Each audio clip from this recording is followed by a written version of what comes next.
En 2023, 339 millions de personnes ont besoin d'une assistance humanitaire dans le monde.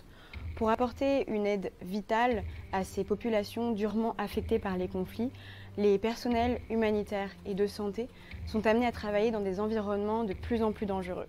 Ils sont parfois pris pour cible, kidnappés, criminalisés, blessés et parfois même tués.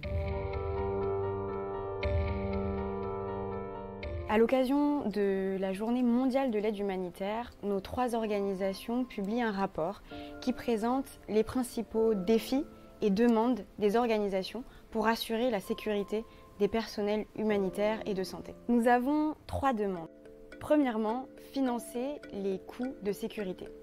Pour assurer la sécurité de leur personnel, les organisations doivent mettre en place des stratégies à la fois pour prévenir et répondre aux risques.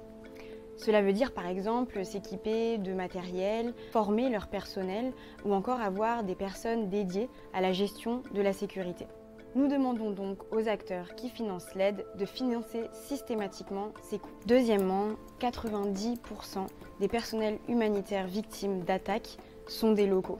Ce sont eux et elles qui sont en première ligne, là où les besoins sont les plus importants. Pourtant, aujourd'hui, ce sont les moins protégés. C'est pourquoi nous demandons que les États et les organisations internationales soutiennent les associations locales et partagent les ressources afin qu'elles puissent gérer leur propre sécurité.